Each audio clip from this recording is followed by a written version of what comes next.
नमस्कार दोस्तों, तो आइए आलोका एजुकेशन चैनल पर आप सबका स्वागत है। दोस्तों, आज हम लोग चर्चा करेंगे कुछ वैकल्पिक प्रश्नों के बारे में जो कि आपके परीक्षा की दृष्टि से ये काफ़ी महत्वपूर्ण है। तो ध्यान दीजिए, पहला प्रश्न आप लोगों के सामने है। निम्न में से कौन चंदेल शासक महमूद गजनवी से पराजित नहीं हुआ था? निम्न में से कौन चंदेल शासक महमूद गजनवी से पराजित नहीं हुआ था, यानी हारा नहीं था? ऑप्शन आप लोगों के सामने है: धंग, विद्याधर, जय शक्ति, डंग। तो इसमें से एक ऑप्शन जो है सही है। दोस्तों, आप लोगों को चयन करना है कि इसमें से सही उत्तर कौन सा है। तो ध्यान दीजिए दोस्तों, इसका सही उत्तर होगा विद्याधर। विद्याधर वह चंदेल शासक था जो महमूद गजनवी से पराजित नहीं हुआ था। नेक्स्ट क्वेश्चन देखिए। दूसरा प्रश्न आप लोगों के सामने है। भारत पर पहला मुस्लिम आक्रमण किस वर्ष हुआ? भारत पर पहला मुस्लिम आक्रमण किस वर्ष हुआ था? विकल्प आप लोगों के सामने है: 647 ईस्वी में, 1013 ईस्वी में, 711 ईस्वी में, इनमें से कोई नहीं। तो इसमें से बताना है दोस्तों जो है कौन सा आंसर सही और सटीक जवाब है। तो ध्यान रखिए दोस्तों, भारत पर पहला मुस्लिम आक्रमण 711-12 में हुआ था। मोहम्मद बिन कासिम ने मोहम्मद बिन कासिम भारत पर पहला आक्रमण किया था, यानी पहला मुस्लिम आक्रमण था 711-12 में। वहीं बात करें 647 ईस्वी की दोस्तों, तो 606 से लेकर 647 ईस्वी तक ये शासन जो है हर्षवर्धन का था। किसका था? हर्षवर्धन का। वर्धन वंश के शासक हर्षवर्धन का शासनकाल 606 से 647 ईस्वी तक था। और दूसरी बात, हर्षवर्धन के शासनकाल में ही चीनी यात्री ह्वेनसांग भारत आया था। इसकी यात्रा वृत्तांत क्या थी? सी यू की में इसने अपनी यात्रा वृत्तांत के बारे में लिखा। और महामोक्ष परिषद के बारे में बताया कि हर्षवर्धन ने प्रयाग में महामोक्ष परिषद धर्म आयोजन किया था। तो सारे पॉइंट आप लोगों को समझ आ गया होगा। तो इसका सही आंसर है 711, यानी विकल्प सी इसका सही आंसर है। नेक्स्ट क्वेश्चन देखिए। तो अगला प्रश्न है दोस्तों, पुराणों का अध्ययन करने वाला प्रथम मुसलमान था। पुराणों का अध्ययन करने वाला प्रथम मुसलमान था अबुल फजल, अब्दुल कादिर, अलबरूनी, दारा शिकोह। तो इसमें 4 विकल्प आप लोगों के सामने है। चारों में से बताना है दोस्तों एक जो है सही जवाब कौन सा है। तो पुराणों का अध्ययन करने वाला प्रथम मुसलमान अलबरूनी था। कौन था? अलबरूनी था। इसने किताबुल हिंद की रचना की थी। क्या? किताबुल हिंद की रचना की थी, या तहकीकाके हिंद भी इसे कहा गया। तो किताबुल हिंद की रचना अलबरूनी के द्वारा किया गया था। अलबरूनी दोस्तों जो है गुलाम सल्तनत काल में भारत आया था।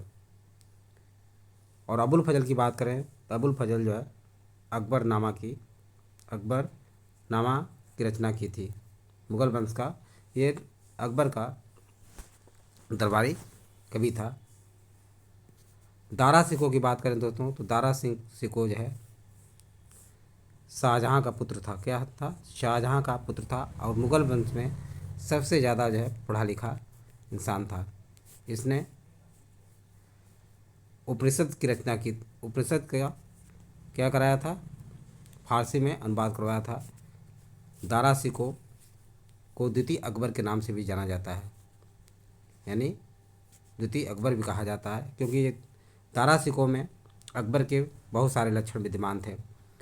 तो इस तरह से आप लोगों को ये सारे पॉइंट ज्ञात हो गया। तो अलबरूनी दोस्तों जो है इस प्रश्न का सही जवाब होगा। नेक्स्ट क्वेश्चन देखिए। अगला प्रश्न आप लोगों के सामने है। महमूद गजनवी का दरबारी इतिहासकार कौन था? महमूद गजनवी का दरबारी इतिहासकार कौन था? हसन निजामी, उत्तबी, फिरदौसी, चंद्रबरदाई। ये 4 ऑप्शन है। 4 में से दोस्तों एक आंसर सही जवाब है, उसको आप लोगों को चयन करना है और चुन करके बताना है, गेस करके बताना है कि कौन सा जो इसका सही जवाब है। तो महमूद गजनवी का दरबारी इतिहासकार कौन था? उत्तबी था। उत्तबी जो है महमूद गजनवी का दरबारी इतिहासकार था। फिरदौसी की बात करें तो यह शाहनामा की रचना किया था। शाहनामा की रचना फिरदौसी के द्वारा की गई थी। चंद्र बरदाई की बात करें दोस्तों तो चंद्र बरदाई जो है पृथ्वीराज चौहान के दरबारी कवि थे। पृथ्वीराज चौहान के दरबारी कवि थे। इन्होंने क्या लिखा था? पृथ्वीराज रासों की रचना की थी। पृथ्वीराज रासों की रचना जो है चंद्र बरदाई के द्वारा किया गया था। 1191 ईस्वी में दोस्तों जो है मोहम्मद गोरी और पृथ्वीराज चौहान के मध्य जो है तराइन का प्रथम युद्ध हुआ था। किसका? तराइन का प्रथम युद्ध 1191 ईस्वी में हुआ था, जिसमें मोहम्मद गोरी को पृथ्वीराज चौहान ने बुरी तरह पराजित किया था। लेकिन 1192 ईस्वी में तराइन के द्वितीय युद्ध में पृथ्वीराज चौहान जो है मोहम्मद गोरी के द्वारा पराजित हुए थे और इसी में मोहम्मद गोरी ने पृथ्वीराज चौहान की इतिहास के अनुसार हत्या कर दी थी। तो चंद्र बरदाई जो है पृथ्वीराज रासो इनकी रचना है और इस प्रश्न का सही जवाब क्या है? उत्तबी है, यानी विकल्प बी आपका सही जवाब है। नेक्स्ट देखिए अगला प्रश्न दोस्तों, किसने एक तरफ संस्कृत मुद्रा लेख के साथ चांदी के सिक्के निर्गत किए? किसने एक तरफ संस्कृत मुद्रा लेख के साथ चांदी के सिक्के निर्गत किए?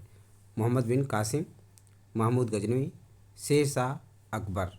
4 ऑप्शन है, 4 में से बताना है इनमें से कौन जो है संस्कृत मुद्रा लेख के साथ साथ चांदी के सिक्के निर्गत किए थे? तो महमूद गजनवी ने किया था। विकल्प बी आपका सही जवाब है। मोहम्मद गजनवी ने संस्कृत मुद्रा लेख के साथ साथ चांदी के सिक्के भी निर्गत किए थे। मोहम्मद बिन कासिम की बात करें तो 711-12 ईस्वी में दोस्तों मोहम्मद बिन कासिम ने भारत पर आक्रमण किया था। शेर शाह की बात करें तो शेर शाह का शासनकाल 1540 से लेकर 1545 ईस्वी तक था। शेर शाह के प्रसिद्ध लड़ाइयाँ थी चौसा का युद्ध। चौसा का युद्ध दोस्तों जो है ध्यान रखिए, ये 1539 ईस्वी में लड़ा गया। ये चौसा बिहार में पड़ता है। बिहार के चौसा नामक स्थान पर युद्ध हुआ। हुमायूं और शेर शाह के मध्य लड़ा गया। हुमायूं और शेर शाह के मध्य लड़ा गया और इस युद्ध में जो है शेर शाह हुमायूं को पराजित किया। हुमायूं किसी तरह अपनी जान बचा करके एक भिश्ती के सहयोग से ये वहाँ से भाग निकला। और दूसरी लड़ाई 1540 ईस्वी में कन्नौज की लड़ाई हुई थी। कन्नौज, और इसे बिलग्राम का युद्ध भी कहा जाता है।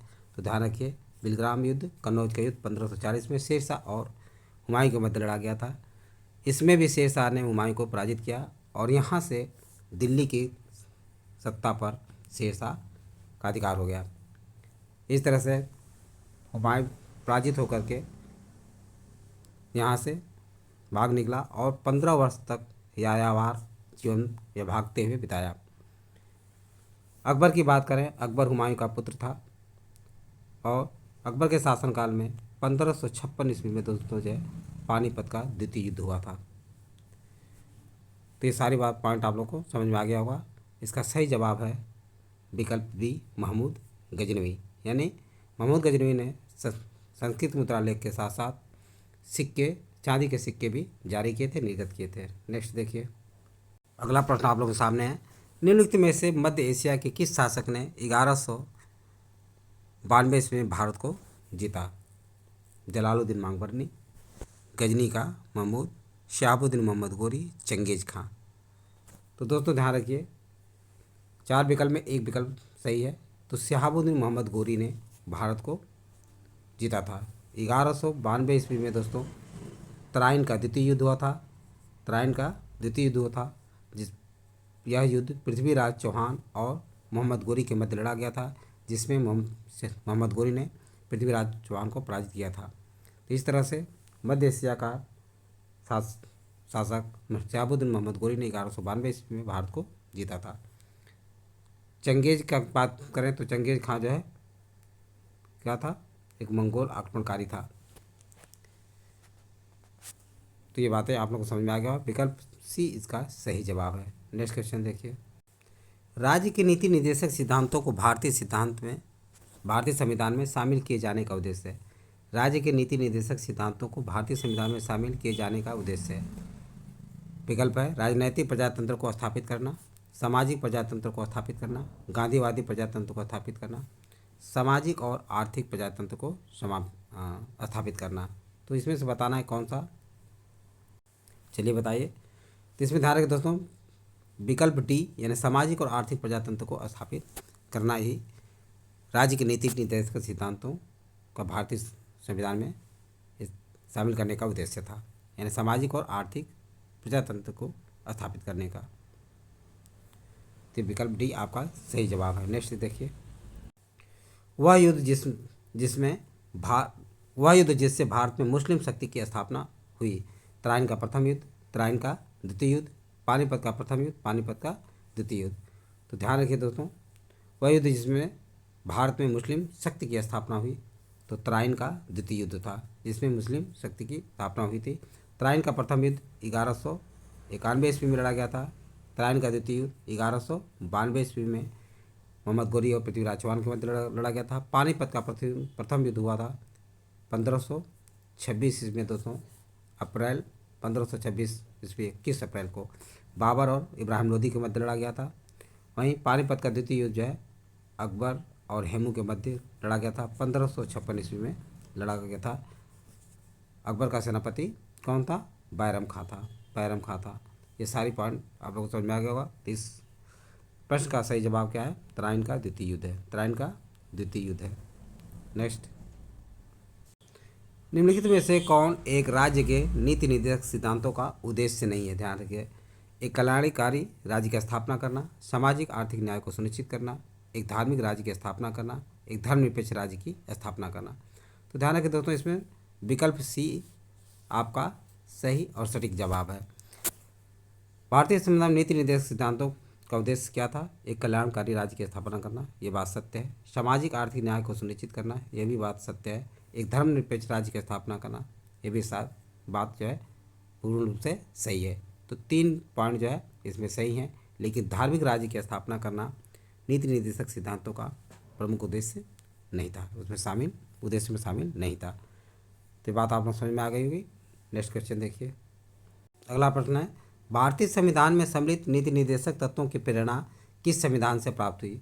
ऑस्ट्रेलिया के संविधान से, अमेरिका के संविधान से, फ्रांस के संविधान से, आयरलैंड के संविधान से। तो सही जवाब बताना है दोस्तों, इसमें से सही जवाब कौन सा है? तो ध्यान रखिए दोस्तों, आयरलैंड के संविधान से, यानी आयरलैंड के संविधान से नीति निर्देशक तत्वों की प्रेरणा प्राप्त हुई थी। ऑस्ट्रेलिया के संविधान से बात करें तो ये प्रस्तावना की भाषा इसमें से ली गई थी। अमेरिका से मूल अधिकार को अपनाया गया था, मौलिक अधिकारों को अपनाया गया था। फ्रांस की बात करें तो भाईचारा, भ्रातृत्व की भावना जो है फ्रांस से ली गई थी। तो ये चारों विकल्प पॉइंट आप लोगों को समझ में आ गया होगा। इसका सही जवाब जो है आयरलैंड है, यानी विकल्प डी इसका सही जवाब है। तो दोस्तों ये सारे पॉइंट आप लोगों को समझ में आ गया होगा। यदि वीडियो अच्छा लगा हो तो इसे लाइक और सब्सक्राइब अवश्य करें तथा अपने सगे संबंधित दोस्तों को शेयर करना ना भूलें। थैंक यू दोस्त, नेक्स्ट वीडियो में मिलेंगे।